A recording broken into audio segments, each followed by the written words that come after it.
choose them and you're like, okay. Call this meeting of the Housing Authority of the City of Salem for Monday, August 26, 2019 to order.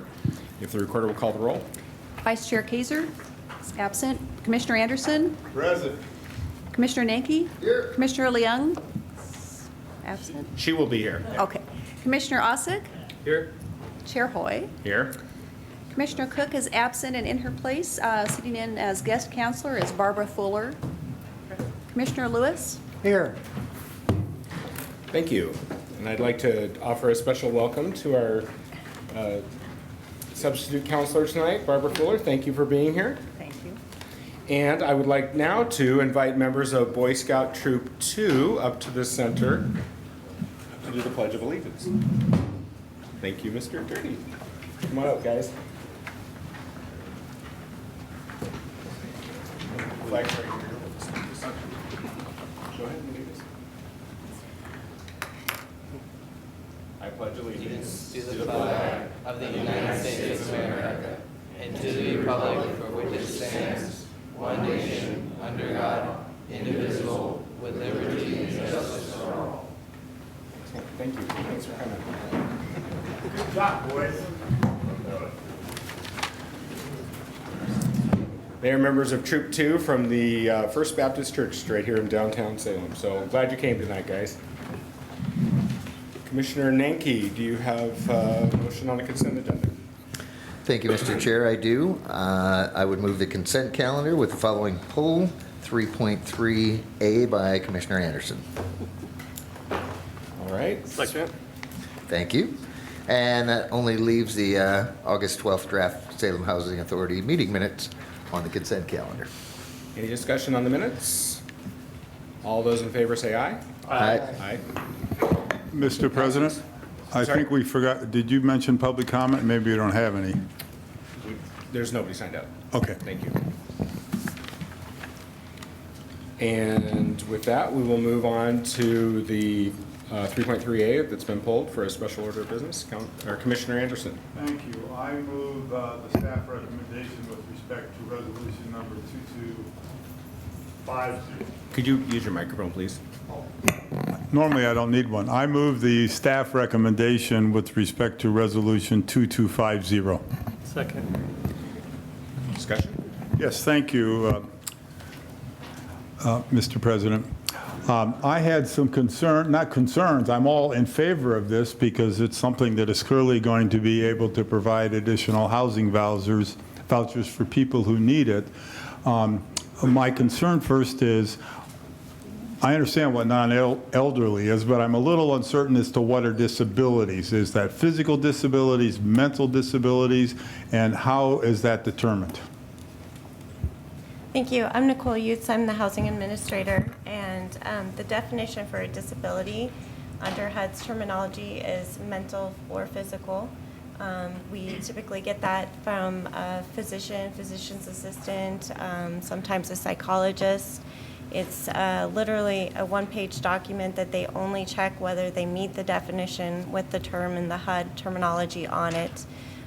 Typically, if somebody doesn't have a current physician, we do make a referral over to West Salem Clinic to see if they can assist in helping to determine if they meet the definition. That's very terrific, but it seems to me that some of these people who have a mental disability are not at all inclined to want to see doctors in any way, shape, or form. Mm-hmm. If we don't have a doctor's certificate saying they have a mental disability, is there some other way, some criteria that you could use either under the Code of Federal Regulations or maybe the state OIRs and might say someone has a mental disability if they meet 5 out of 8 criteria or something like that? Yes, typically we'll collaborate with Northwest Human Services or with ARCHES to make that determination. But if an individual walks in with receiving Social Security disability, it's an automatic that they meet that definition. Okay, perfect, thank you. And if I may continue with my second question. There's talking about you can get housing vouchers up to 75 households. And what is the definition of household? Is that one person, 2 people, or more than that?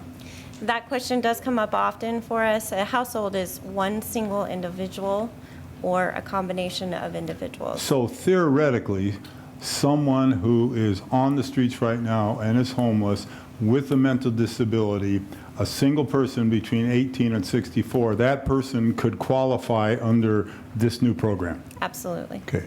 And if, just if you could take a minute or two, Ms. Utes, to tell us in general what the program will do. Sure. So the 75 additional mainstream vouchers are a benefit to the housing authority or benefit to the community in itself. These are in excess to the vouchers that we receive annually each year. So the threshold that we need to make for the 95% lease-up rate, these vouchers are not included in it.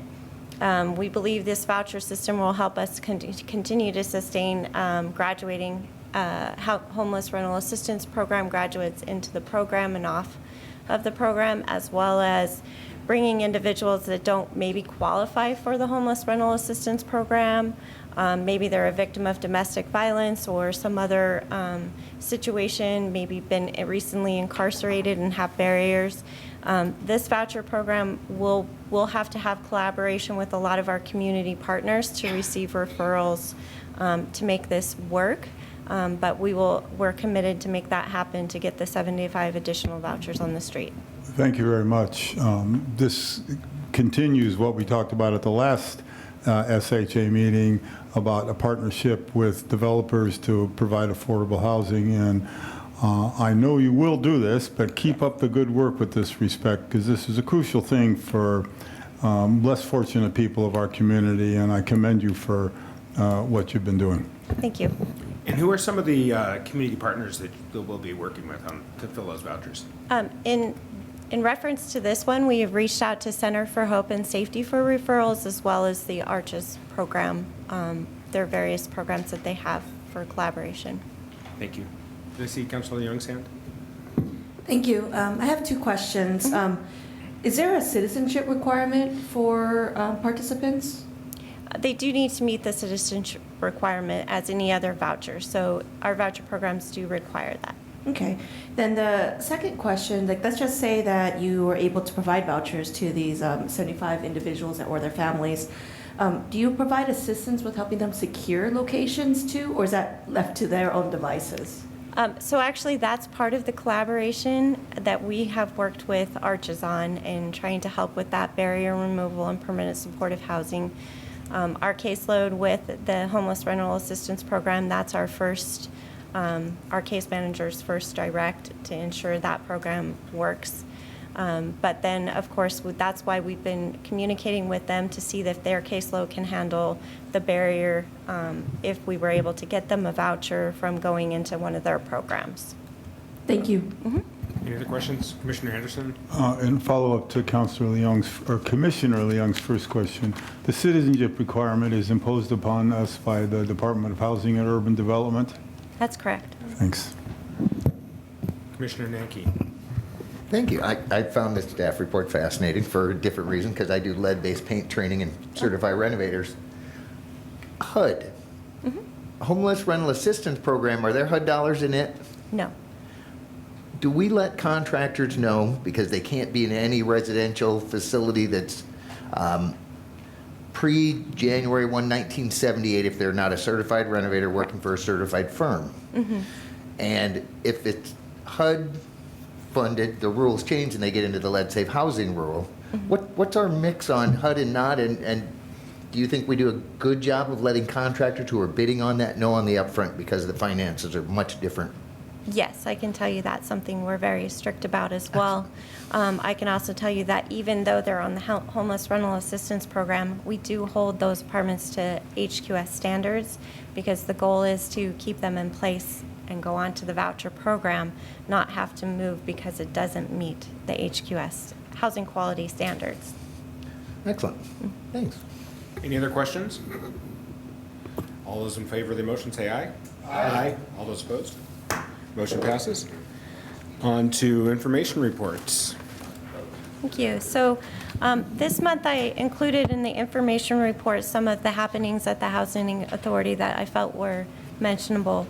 The August 6th was our National Night Out event, which is something that was a wonderful sponsored event by many of our community individuals and partners.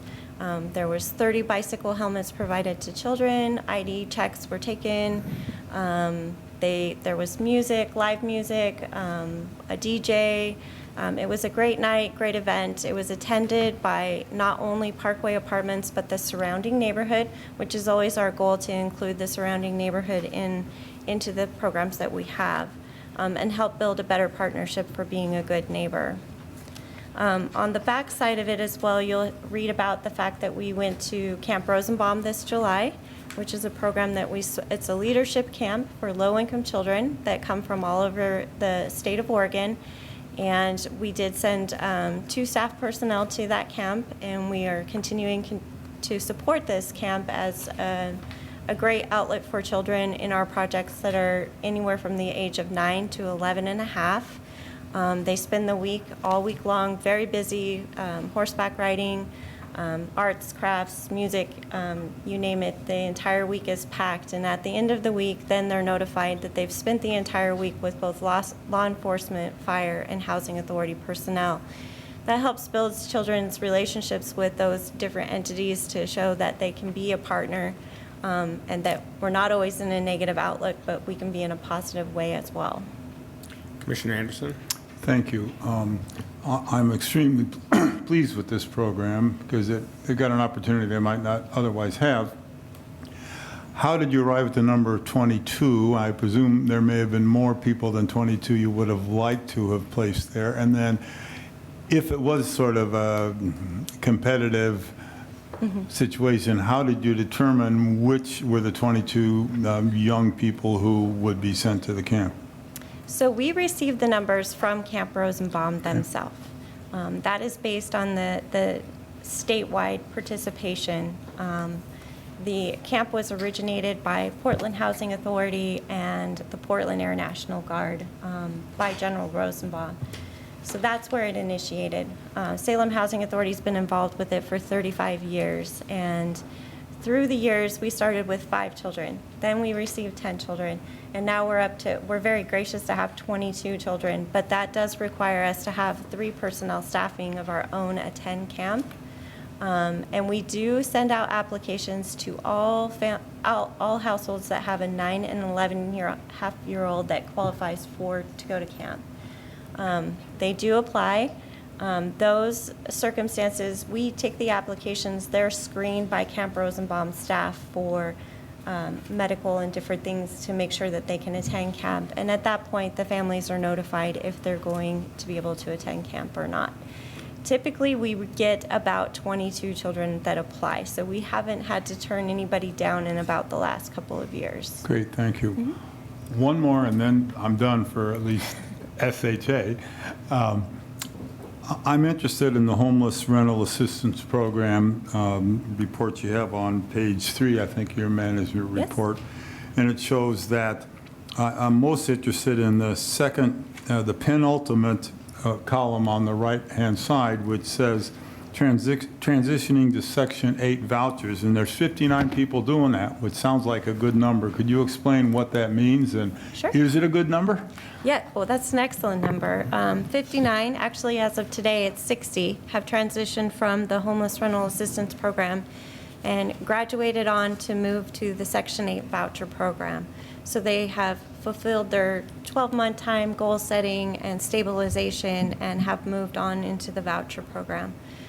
We have stayed committed that we're not just going to transition them and not have any contact with them. So case managers are still checking in and do have contact if needed, but the goal is for them to transition onto Section 8 and remain stabilized from that thereon.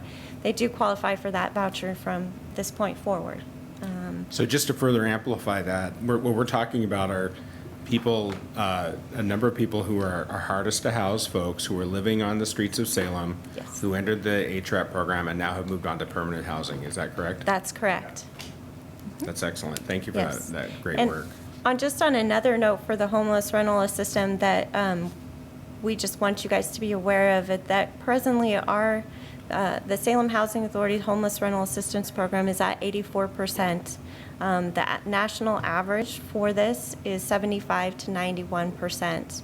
for the Housing First program. So at this point, we are equal to or better than the national average at continuing to stabilize individuals in housing. Excellent.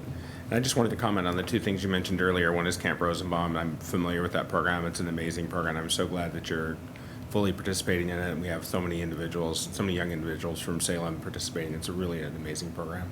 And also your National Night Out program. I've been to the one at the apartment complex, the Housing Authority apartment complex off of the Parkway for the last couple of years. I didn't make it there this year, but that it is one of the largest, most successful National Night Out programs that we have. And so good job on that. That's amazing work. Thank you. It's great teamwork. It's involved in that. Thank you. Any other business before the Housing Authority? Seeing none, we're adjourned. Thank you.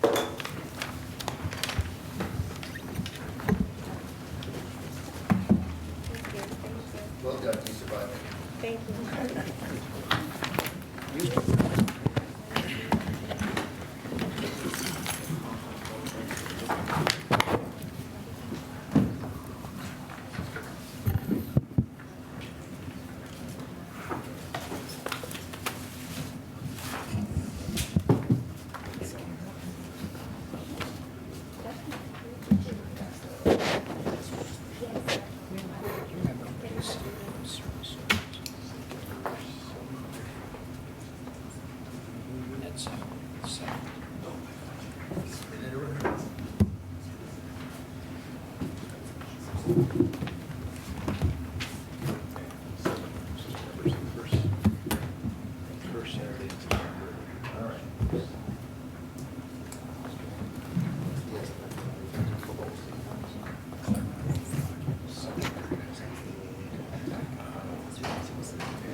Call this meeting of the Salem City Council for August 26th to order. If the, if you call the roll, recorder can call the roll, I have to remember. Counselor Kaser is absent. Counselor Anderson? Not absent. Counselor Naky? I'm here. Counselor Leung? Here. Counselor Osick? Here. Counselor Hoy? Here. Counselor Cook is absent, and guest Counselor Fuller? Counselor Lewis? Here. And Mayor Bennett? Here. All righty. Councilor Fuller, thank you for being a guest counselor again. We appreciate you doing this. Thank you. Additions or deletions? None. Okay. Any comments from counselors? Yes. Sorry, I had a cookie in my mouth. My mother would be very ashamed of me for talking with the cookie in my mouth, but I will. Really? Jessica and I attended about a week ago Thursday a historic tour of downtown led by Kristen Strauss of the Community Development Department. There were about 20 or 25 people there, and we went all around Salem, discussed all the buildings, very, very informative, and it was also very pleasing to see the shape that most of our downtown buildings are in, and that's twofold, I think. One is the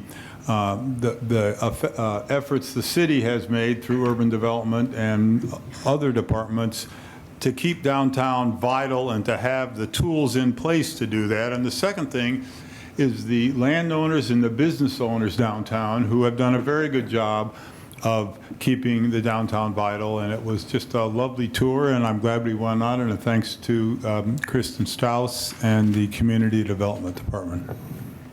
Great.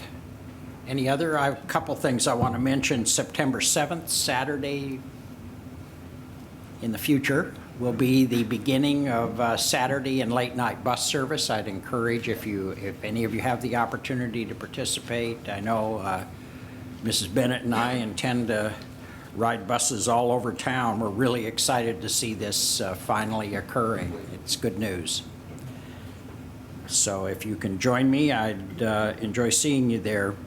Also, I had the opportunity to join in the announcement and celebration of Claremont School of Theology arriving at Willamette University. It's a tremendous addition to the community and to Willamette's broad mission, and really pleased to have participated in that.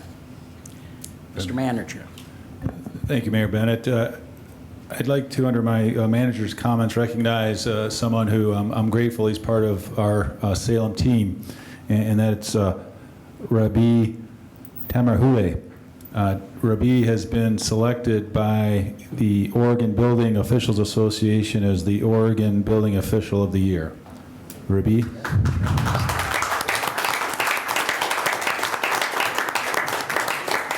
As you might be able to tell from their shirts, several of his coworkers are with him, and I think it's notable that Rabbi was nominated for this award by one of his coworkers.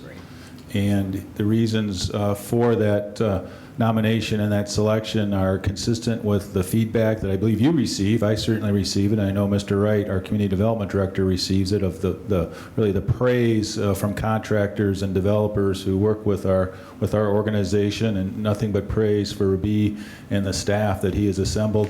Also, Rabbi is really responsible for our building and safety division of community development being internationally accredited. And he has our department go up against, he doesn't do it for this reason because he does it for the service reasons, but our department goes up against departments throughout the country, and we are consistently one of the top departments in the country as far as the standards and the customer service, the integrity of our systems and our processes, and most importantly of the people that Rabbi has hired and has kept helping serve the public, keeping the public safe, as well as being responsive to our customers of the Building and Safety Division. So thank you, Rabbi. Very much. Yeah, remember, we're setting records on building permits, Rabbi, so we're going to keep you very busy, I hope, over the next several months. Councilor Kaiser isn't here, but I know she joined me one other thing in really thanking the police department for the work they've done over the past couple of weeks in response to problems we experienced in the Northeast neighborhood. It's been a really aggressive and consistent effort to get that situation under control. And I see the Deputy Chief here tonight, and I want to thank you very much for the work being done. If you'll pass that along to Chief Moore, we're really, really pleased with the work you're doing, and I know you're doing it with less staff than you should have, and the council is working forward, and we'll be talking to the voters about solving that problem. Okay. No proclamations, no presentations. Do we have any public comments? No one signed up for public comment. Let me just double check. Anyone from the public want to address the council? All righty. Consent calendar. I move approval of the consent calendar as drafted with no polls. You want to take a run through it, Councilor? Will do. The consent agenda includes the August 12, 2019 draft city council minutes. It includes item 3.3A to accept a petition to vacate an unapproved portion of Dogwood Drive South and direct the city manager to set a public hearing date to consider this petition-initiated vacation. Item 3.3B authorizes the city manager to execute the attached IGA between the United States Department of Justice, Drug Enforcement Administration, and the City of Salem for the operation of a narcotics task force in fiscal year 1920. Item 3.3C authorizes the city manager to execute the attached purchase and sale agreement for disposition of city-owned surplus property to Troy D. German. And that concludes the consent agenda. On item 3.3A, I want to particularly thank Peter Fernandez for the work he did when this issue initially arrived in front of us on Dogwood Drive. Thank you very much. Councilor? Yeah, I joined that. That was an interesting hearing to have, and I had some questions about it earlier, but Julie Warnicki of the Transportation Planner for the Public Works Department answered all my questions, and then Director Fernandez even gave me an easy-to-read map. So yeah. I'm satisfied that the action taken was appropriate. That's good. it's not only appropriate, it really is going to be a tremendous addition and really made that development, I think, sing. So it was a very good piece of work. Thank you, Mr. Fernandez. Okay, all those in favor of the motion, say aye. Aye. All opposed, motion passes. Okay, I'm going to open the first public hearing, and I'll let you announce it. The City Council will now conduct a public hearing to consider the annexation of territory located at the 4400 to 4600 blocks of Hazelgreen Road Northeast. The criteria applicable to the decision is SRC 260.060C. Testimony, arguments, and evidence must be directed toward the applicable criteria or other criteria which the person believes to apply to this decision. Failure to raise an issue prior to the close of the public hearing in person or in writing, or failure to provide statements or evidence with sufficient specificity to provide the parties and the City Council an opportunity to respond to the issue precludes appeal to the Land Use Board of Appeals on that issue. A similar failure to raise constitutional issues relating to proposed conditions of approval precludes an action for damages in circuit court. The hearing will be conducted with the staff presentation first, followed by testimony from the following. The applicant's limited to 10 minutes. Neighborhood association is limited to 5 minutes. Other interested parties are limited to 3 minutes, and the applicant may have up to 7 minutes rebuttal testimony limited to issues raised during the public testimony. All right. Good evening. I'm Pamela Cole, presenting the staff report for annexation case number C-735 for territory in the 4400 to 4600 blocks of Hazelgreen Road Northeast. I request that the staff report, attachments, and the presentation be entered into the official record. The property subject to the comprehensive plan change and zone change along with the proposed annexation is located at the 4400 to 4600 blocks of Hazelgreen Road Northeast on the south side of the street. That's outlined here in dark green. The heavy black line is the urban growth boundary, which wanders along the north side of Hazelgreen and up across Labish Garden Road Northeast. And then the red, heavier, darker red line, that's the city limits line. Hazelgreen is designated as a parkway, indicated with the red line, and Portland Road Northeast to the west is a major arterial, as shown in purple. The 45-acre property subject to the comprehensive plan change, zone change, and annexation is currently vacant. Adjacent properties are occupied by single-family dwellings on the north side of Hazelgreen, manufactured home parks to the west and south, agricultural land to the east, and the large North Star subdivision that's under development to the south.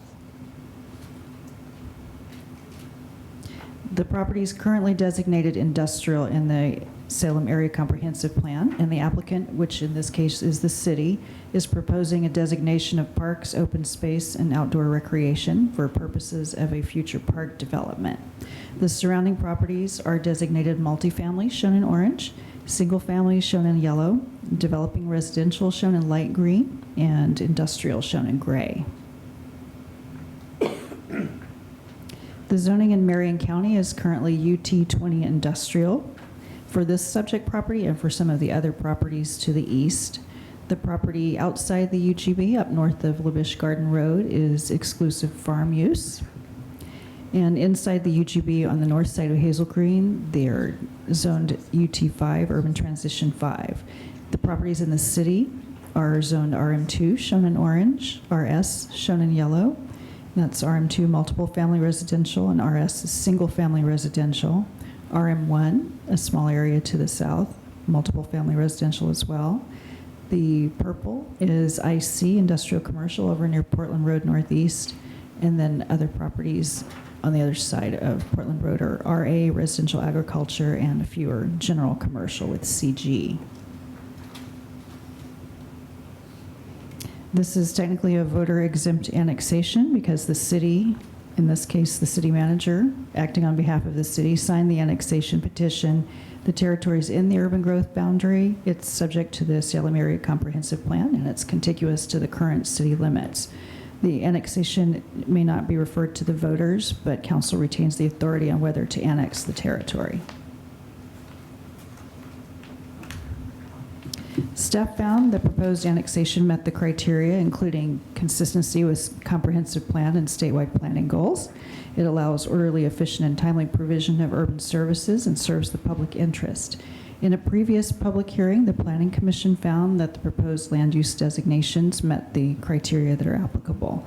Provide for logical urbanization, compatible development patterns. There have been significant changes in the area, and the changes serve the public interest. The Planning Commission recommended that Council adopt the requested designations, and you'll find their report in the annexation staff report as an attachment. I haven't received any comments specifically on the annexation.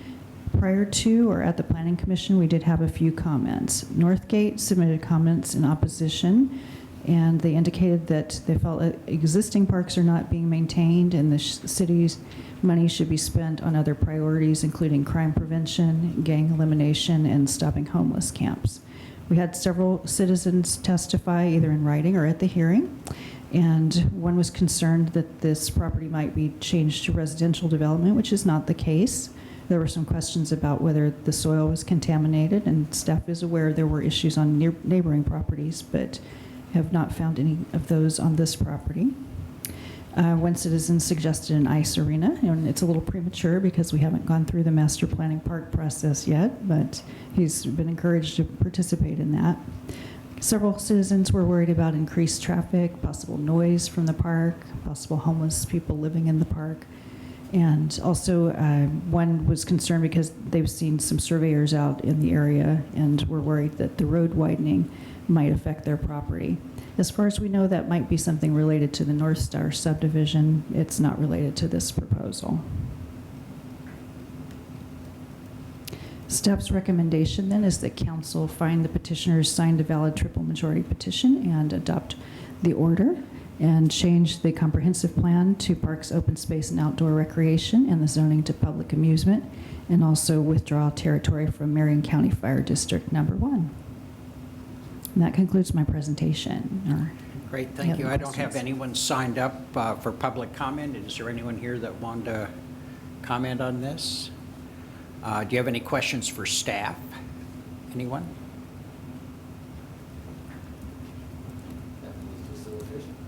Okay. Thank you, Pamela. Okay. Thank you. I'm going to close the public hearing. Councilor Ossick. I move the staff recommendation. Second by Nanki. Any discussion?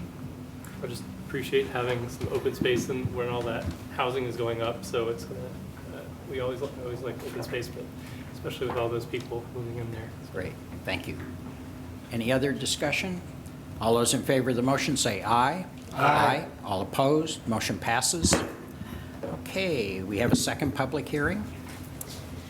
The City Council will now conduct a public hearing to consider the annexation of territory located at 4980 Center Street Northeast. The criteria applicable to the decision is SRC 260.060C. Testimony, arguments, and evidence must be directed toward the applicable criteria or other criteria which the person believes to apply to the decision. Failure to raise an issue prior to the close of the public hearing in person or in writing, or failure to provide statements or evidence with sufficient specificity to provide the parties and the City Council an opportunity to respond to the issue, precludes appeal to the Land Use Board of Appeals on that issue. A similar failure to raise constitutional issues relating to proposed conditions of approval precludes an action or damages in circuit court. The hearing will be conducted with staff presentation first, followed by testimony from the following: the applicants limited to 10 minutes, neighborhood associations limited to 5 minutes, other interested parties are limited to 3 minutes, and the applicant may have up to 7 minutes rebuttal testimony. Great, thank you. Pamela? Good evening. I'm Pamela Cole, planner with Community Development, and I'm also presenting a staff report for annexation case number C731 for 4980 Center Street Northeast. Again, I'd like to enter the staff report, attachments, and presentation into the record. This property is contiguous to the city limits on its north side, and it's located right at the intersection of Center Street and Cordon Road Northeast. It's approximately 4.2 acres, and the urban growth boundary abuts the property immediately on the east. The territory is one parcel, and because it's contiguous to city limits, the annexation is required to obtain city services for any future development. This territory is designated developing residential in the comprehensive plan map, along with most of the neighboring properties. Some of the properties across Center Street Northeast include a property at the corner there that's designated multifamily residential. It's one of my very first annexation cases, long ago. And most of the others in the area are developing residential and single-family residential. The current zoning is Urban Transition 5 in Marion County, which is consistent with the Developing Residential Comprehensive Plan.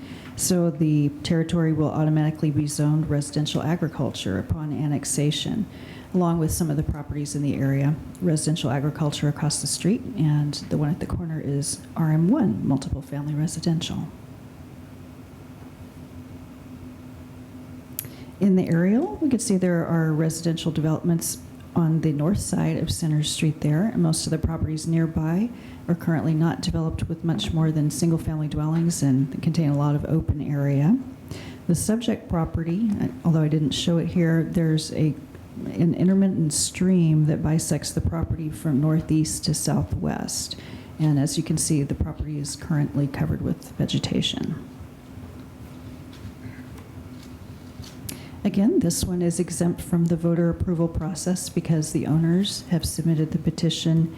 The property's in the urban growth boundary, subject to our comprehensive plan and contiguous to the city limits. So it may not be referred to the voters, but council retains authority on whether to annex. Staff found that the annexation met the applicable criteria. It's consistent with comprehensive plan and statewide planning goals, allows orderly, efficient, and timely provision of urban services, and is in the public interest. Therefore, we recommend that council find petitioners signed a valid petition, adopt the order, apply the residential agriculture zone, and withdraw the territory from Marion County Fire District Number 1. Right, do we have any public?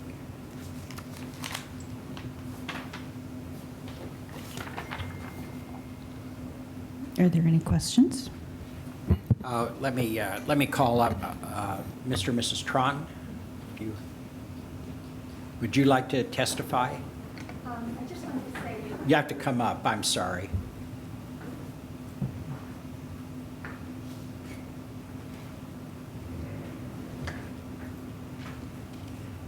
And if you would state your name and address, please.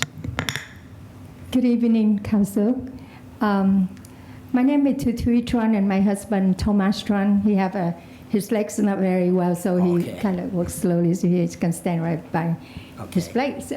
I represent him here. I don't have anything to say because I really appreciate Mr. Pamela Cole and the Folk Farms City working hard in getting the paperwork to the council today. All I want to say, just support my petition, of course, and appreciate all your work, your time here to review my case. So thank you very much. Thank you. Yeah.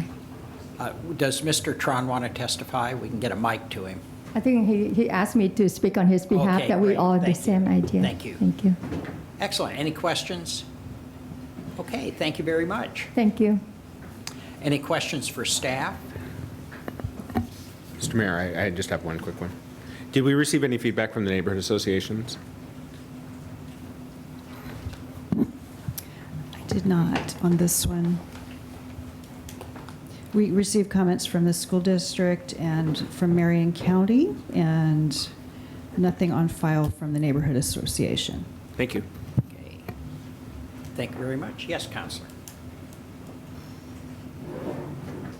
Thank you, Mr. Mayor. I'm just curious, Ms. Cole, why is it, does it go from the northwest to the northeast, the kind of the non-square line? I mean, I thought that might be where the stream was, but. On the east side? North end, the north going from the northwest to the northeast. It's not a straight line. It's a declining line. Well, the creek runs about Okay. here. See the continuation up above. Yeah, Okay. there's a channel, and it's kind of in this area. Well, I guess that wasn't quite my question. Why doesn't it just go straight along Center Street before making a 90-degree angle turn onto Cordon Road? The red line is the current boundary. I understand that. Why is the boundary there instead of along Center Street? That just seems kind of weird. Yeah. That for the help, property Council. was annexed before. I believe it was because this future city plans would be to widen that intersection, but Okay. that property. That makes sense. I just wanted yeah. to see if, okay. thank That you very much. right-of-way was taken with the previous case across the street. Okay. Any further questions? Counselor Hoy? Thank you, Mr. Mayor. I move that we find that the petitioners have signed a valid triple majority petition for annexation of the territory in conformance with the Oregon Revised Statutes, Chapter 222, that we determine that annexation case ANX C-731 satisfies the criteria of Salem Revised Code SRC 260.060C, and adopt order number 2019-7 ANX, Attachment 2. Apply the City of Salem RA Residential Agriculture Zone to the territory from Marion County UT-5, Urban Transition 5 acres, and withdraw the territory from the Marion County Fire District Number 1. Second. Very good. You second that? Sure. Do you want to speak to your motion? Any details in there you missed? I think it's good for transparency for people to understand what we're voting on. And I would just like to say welcome to Ward 6 and welcome to the City of Salem. I look forward to representing you on City Council. After the vote. After we vote on it, let's see how that vote goes. Okay, all those in favor of the motion say aye. Aye. All opposed, motion passes. Public hearing's closed. We have no special orders of business. We have information reports.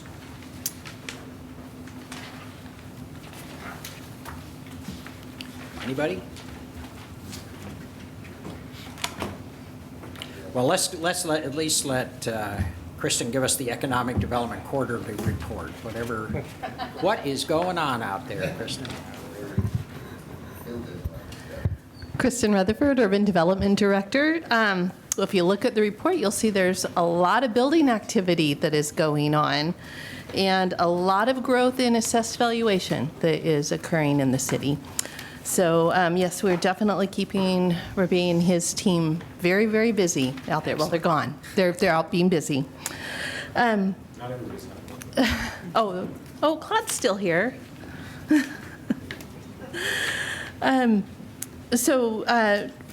Valuation, looking at this last quarter, our total valuation was at $210 billion compared to the same period last year, which was at about $94 million.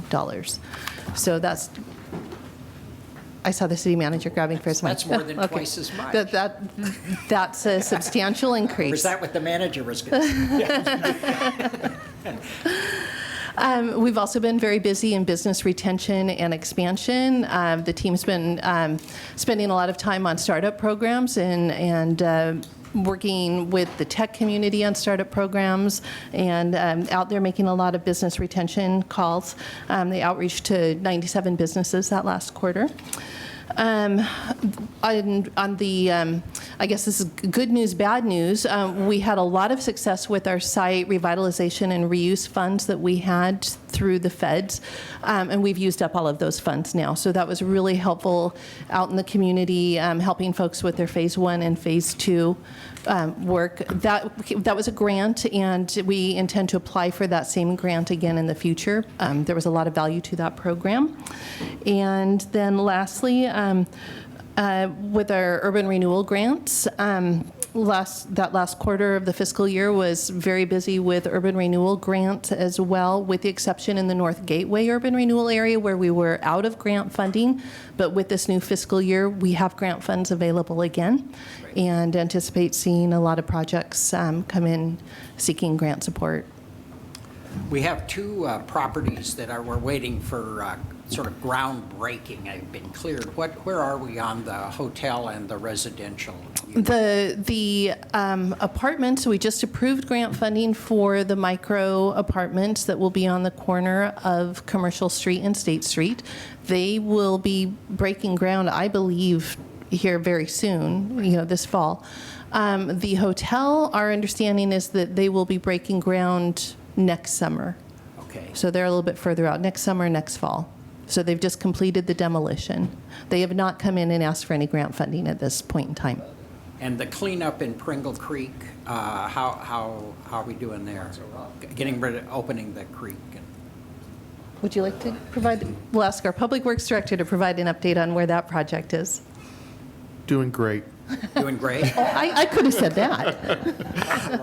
All of the, thank you for asking, Mayor. All of the buildings are now removed. There was a little bit of contaminated soil that we found. All of that was removed and was properly disposed of. So now the contractor will start to work on recreating the creek. So what you see today is the creek takes a hard 90-degree turn, and what you see is the existing fish ladder. The new creek will follow the more natural line, which is where the dirt is today. Once the creek is relocated, then we will demolish, contractor will demolish the fish ladder, and there'll be the more natural recreated stream. And then what you can see on the top is the walkway that will be installed, and you see the dirt being placed there. And yes, Councilor Anderson, as soon as we're done with that project, we'll look for money to do the pedestrian bridge. Thank you very much. You can see me, your peripheral vision is good. Yes. Hanging bridge, hanging bridge, Yes, hanging sir. bridge. If you haven't walked across the street to take a look at it, it's worth it. The hydraulic oil issue was resolved. Yes, unfortunately, our contractor is doing an outstanding. He's new to Salem. He's doing an outstanding job. It's a very clean project, as you can see. They were just getting done with the last of the structural removal. They were pulling a pipe that was sitting over the water, and what he didn't know is that was attached. That was an old elevator shaft. That most of the hydraulics have been removed. There was some, about 50 gallons left, and we discovered it. It was at the end of a Saturday. They did an outstanding job of containing it immediately, doing the best they can, called everybody out. DEQ inspected it after the fact and found no wrongdoing on the part of the contractor or the city of Salem. So yeah, it's all cleaned up. Very good.